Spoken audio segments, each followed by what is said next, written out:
I'd like to thank all of you for joining us to advocate for language access, services, and most importantly, rights for limited English proficient families from our community. The complaint being filed today represents much of the work that VAYLA does around education equity to improve the learning experience for limited English proficient students and families, and to create a school system that truly values them. I'm going to turn the mic over to Juan. Buenos dias. My name is Juan Fortuno. I'm an upcoming senior at North Raven High School. I'm a member of U2, which is Youth Organizing Tool, and also youth leader here at VAYLA.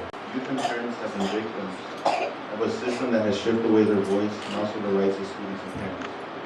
Having gone through the system for various years, that really motivated me to work with my sisters and other youth that face the same issue.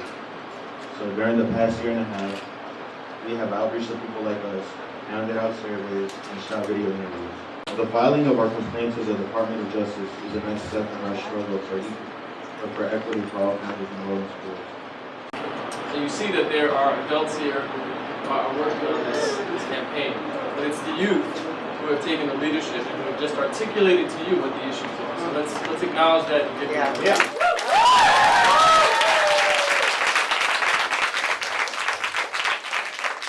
This complaint is just another part of a longer process to improve the quality of education and parental engagement with communities here in New Orleans East. And so even though lawyers like me get to wear suits and file complaints, Juan actually filed a complaint today to press the Senate. It's the worker community organizers that make the impact. The protections of Title VI of the Civil Rights Act of 1964 and its implemented regulations have been interpreted to extend to students with limited English proficiency. And school districts like New Orleans Parish School Board and the Recovery School District are thus required to provide national origin, minority, and limited English proficient students and families with the educational benefits and opportunities equal to those provided to their English counterparts. And that includes the duty to provide LEP parents with the same information about school activities and functions as given to other parents.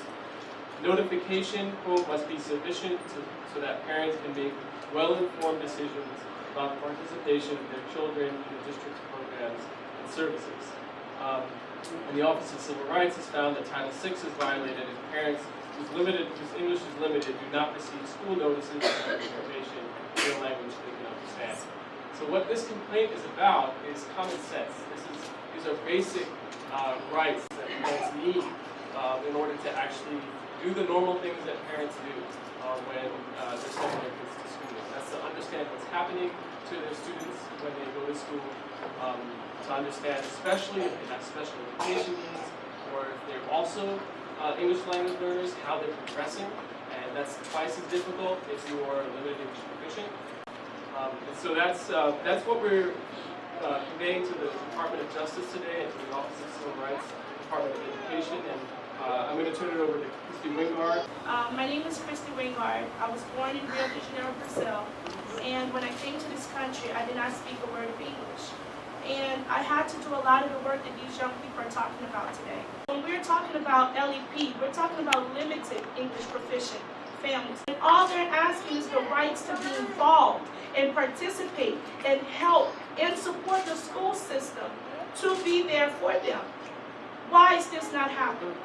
What is going on that 20 plus years ago I did this and now my child and all of these children are constantly doing that? So today is a day for us to wake up. And the parents, they finally said enough is enough. We want to have interpretive material. We want to be involved. We are tired of it. We're not going to be shut out of our education. One thing that I do want to make very clear is that even though we have names of school system, we would like to call this a challenge of all of the New Orleans public school systems and all of the recovery school district and all of individual charters to make sure that they pay attention to what's going on. Because you were not named in this complaint, it's not meaning we're not watching and we're not coming. So please make sure that a lot of our ESL students students, let's clear that up first, are English speaking, and a lot of them are being held in ESL class because they're an English speaker, because now they're used to be translated for newcomers to our school system.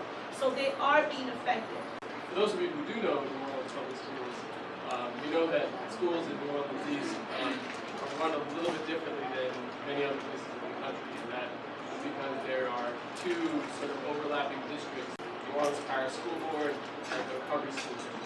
That if you have two school districts, well, they should be primarily responsible. So we filed a complaint against the New Orleans Parish School Board and the Recovery School District, and then we also filed it against individual charters based on what our families told us. And so those charter operators are the Einstein Group, which runs Einstein Charter, and the former intercultural school, charter school, which is now Einstein Extension.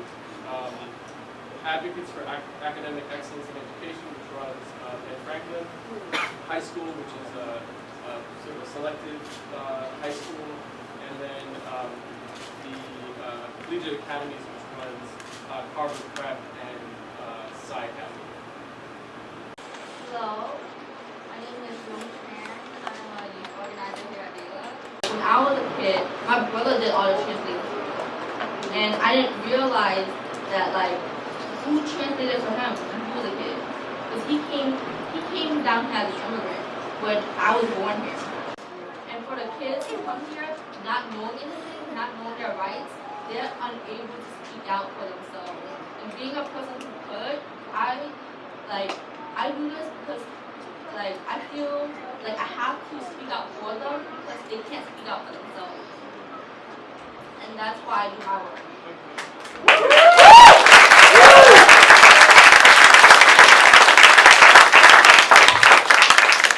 A lot of people say the youth don't know anything or we're unaware, and a lot of times we don't say anything because we aren't given the chance to say anything.